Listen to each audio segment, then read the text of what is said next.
Vibrate, vibrate higher.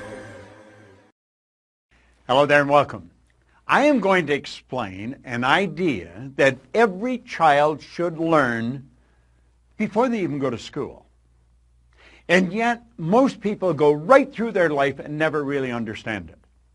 Dr. Maxwell Maltz, around 1960, said it was the greatest psychological discovery of his generation. It's on self-image. You see, you and I have an image of ourselves. It's how we see ourselves. I know there's a reflection come back from the mirror. I can see me. That's a reflection of my physical being. But that's not how I see me. I see me in my mind. And it's based on information that I have on me.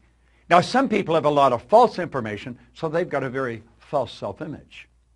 Around 1960, Dr. Maxwell Maltz wrote a book called Psycho-Cybernetics. Cybernetics was a new idea. Cybernetics was something that was discovered around the Second World War by a physicist and a mathematician, Weiner and Rosenbluth. They didn't even have a name for it. And it was used for heat-seeking missiles. And they pointed out that cybernetics is the science of control and communication in the animal and in some machines.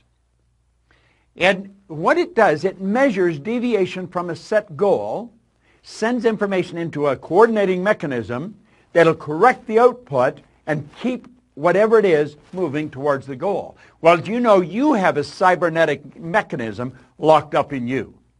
Now what I've just said may not make any sense to you at all, but before you finish watching this video, it's going to make a lot of sense.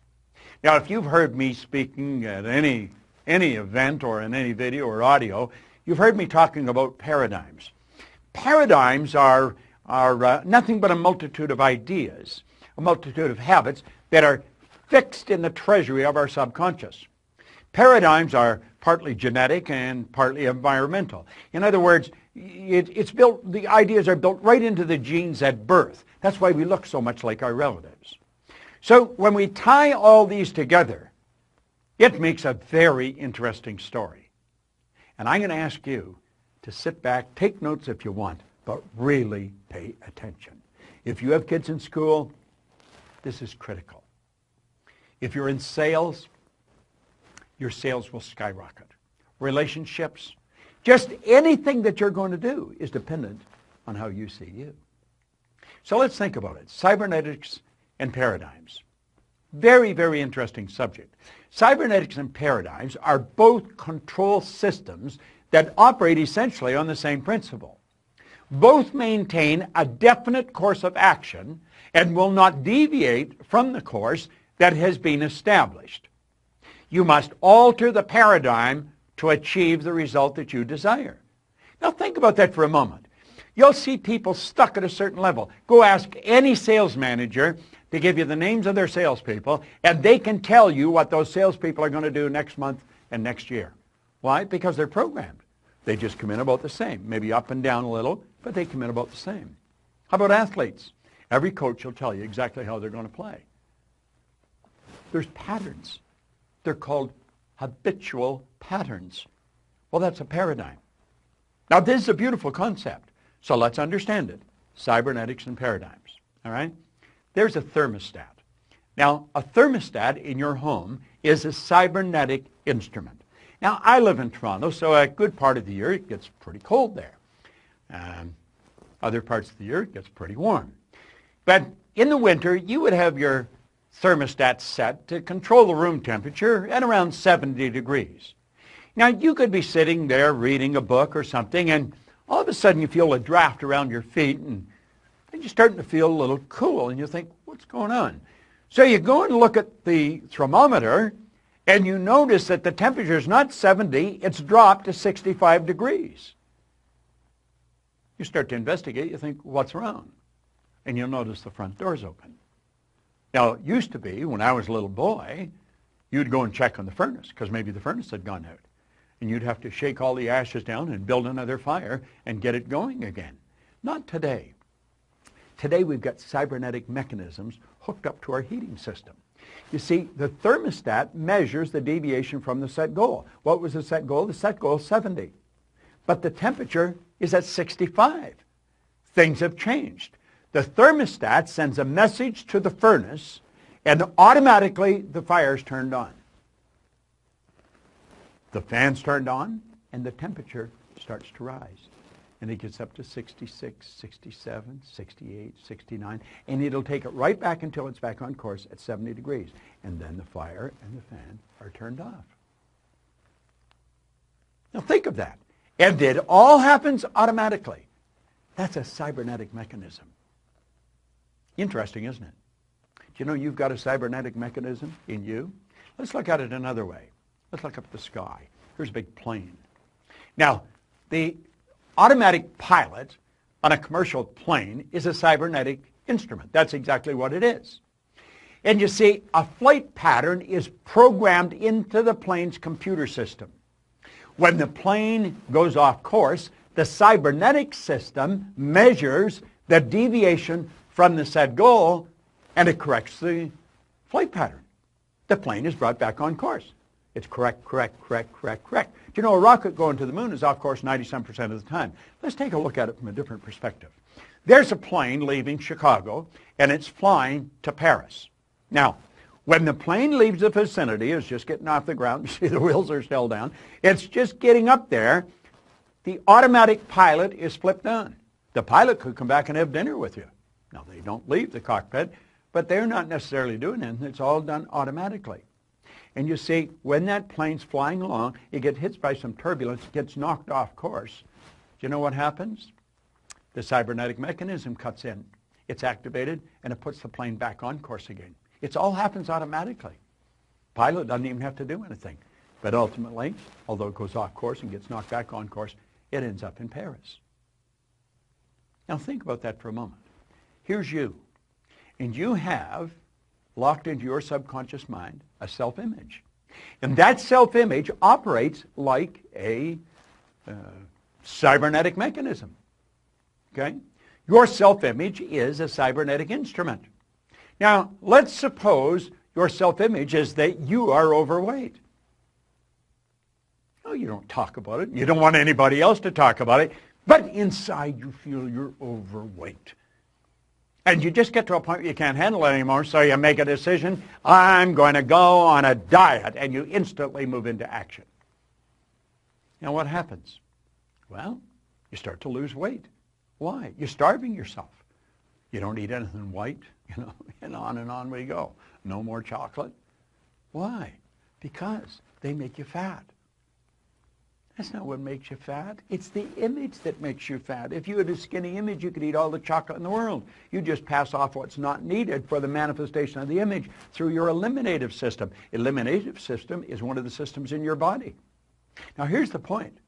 When a person who is overweight goes on a diet without changing or altering the self-image, any weight loss is temporary.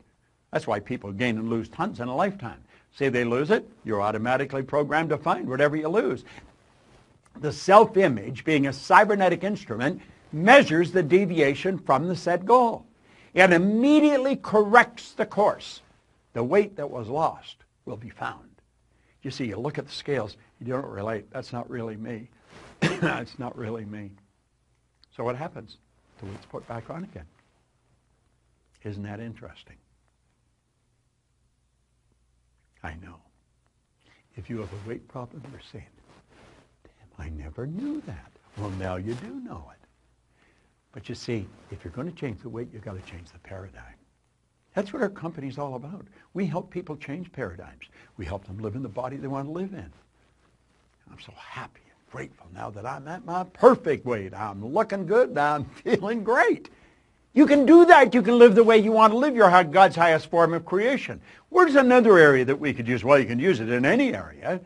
Let's take a child in school. Now, this is all in Psycho-Cybernetics, Dr. Maxwell Maltz's book. And here's something else. What's the point of making heroic vows of amendment if the same old lawbreakers are going to keep them? I am going to take the weight off. But you don't change the lawbreaker, the paradigm. Emerson was right. of what use to make heroic vows of amendment if the same old lawbreaker is going to keep them? Let's look at a student in school, all right? Now, there's the subconscious mind, okay? And the student, the image, child has an image. You see, the child's self-image is a cybernetic instrument. That's exactly what it is. And the child has an image of poor grades. This is biographical, by the way, because that's the image I used to have. And I got them. Sure did get them. And you see, when a person is receiving poor grades in school, it's an expression of a self-image. It's the self-image they hold that they're expressing. The person believes they are not very bright. They, of course, receive a report card that reflects the poor image that they've got. And they take the report card home, and there's trouble in River City. I mean, I lived with this all the time I was in school. The child's grounded. They're made to study. Now, what the parent doesn't know and what the child doesn't know is really rather sad. See, the child cram, and the marks go up. But what the parent and the child do not understand, the parent is unaware that the real problem has the child. They have them give up recreational activities. They make them study. The grades improve, but the improvement's temporary. Why? The child has never changed the self-image. Parent doesn't even understand self-image in most cases, and certainly the child doesn't. And so what happens? Oh, they got a good test. When the report card comes out, nothing's changed. Now, why would people live that way? They live that way because they don't know any different. And that is rather sad. See, we should learn to live the way we really want to live. We've got to understand this concept of self-image, of cybernetics, of paradigms. You know, Oscar Wilde said something really beautiful one time. He said, selfishness is not living as one wishes to live. Selfishness is asking others to live as one wishes to live. You've got to develop the courage. You've got to develop the awareness, the wisdom to live the way you really want to live. Life is very short, and it's over very fast. And you can have, do, or be anything you want. You're God's highest form of creation. If you really want to check in to programs that will change the course of your life forever, understand this. Myself and my associates in our company spend all their time studying this. I have personally been studying it for over 50 years. We have some of the best programs in the world. Some of them run for a week, some run for a year, some run for an hour every day. But I'll tell you this, they'll have you running in the direction that you want to go for the rest of your life. Leave us your information. Let us talk to you. And absolutely refuse to spend another day living the way someone else wants you to live, so that they're going to be happy with you. See, most people live the way they think other people think they should live. At the very best, that's got to be a bad trip. This is your life. Make it a phenomenal experience. This is Bob Proctor. Thank you.